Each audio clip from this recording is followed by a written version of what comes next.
का रे भाई कोरोना तो बहुत परेशान कर देले बा। तनी कोरोना चालीसा सुनाइबे। ल सुन, आइल कोरोना कोना कोना, साबुन से अब हाथ है धोना, मुंह पर मास्क लगा के रहो ना हो।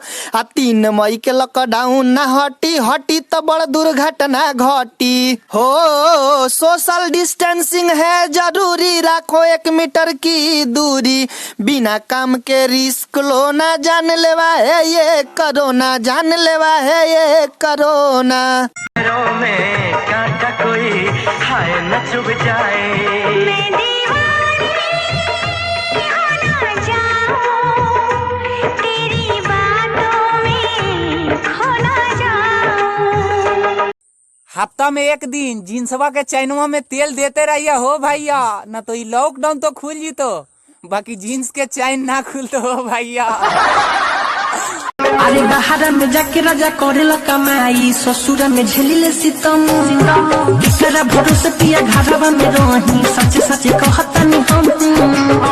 आज गाड़ी धोला तू हाली, तरहनी तोहरी जवानी डबला डोज लेके मानी तो चूना, रोज लेके मानी डबला डोज लेके मानी।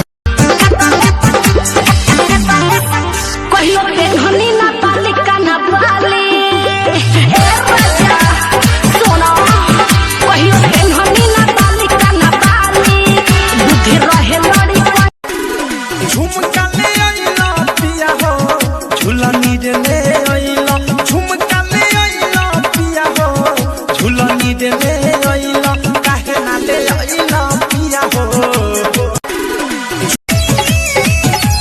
भौजे खइबो ना पियाबो मोटाइबो कैसे, भौजे खइबो ना पियाबो मोटाइबो कैसे। जाने छोड़ के ससुरावा में गइलू, खाके किरिया ना हमरे भइलू, जवानी बड़ा बात कइलू, जाने हो जवानी बड़ा बात कइलू।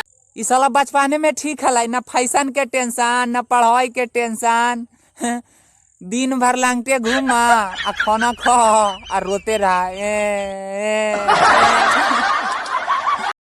अरे एकरा माई के हमने के हे पर चलल जाई रे। हाँ ना हमें पर ना जमते ही जो काहे रे? आ कोई रास्ता में खराब हो जाई तो के ढकेली तनी बताओ ना।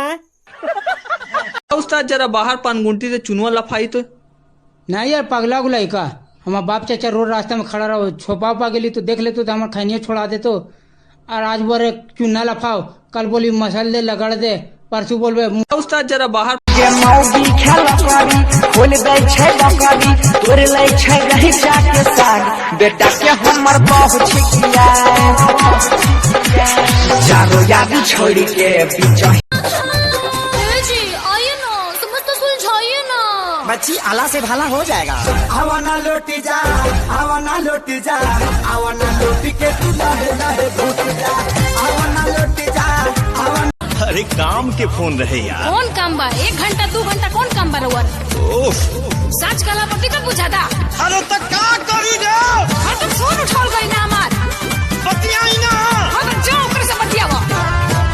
कैसे आई कर्फ्यू वाला कॉल पूरा टाउन में, दिल्ली में फंस गइल बानी, हानि हो लॉकडाउन में, दिल्ली में फंस गइल बानी। अरे यादव जी के बेटा होशियार लेखा, मांगेला भक्तार लेखा, यादव जी के बेटा होशियार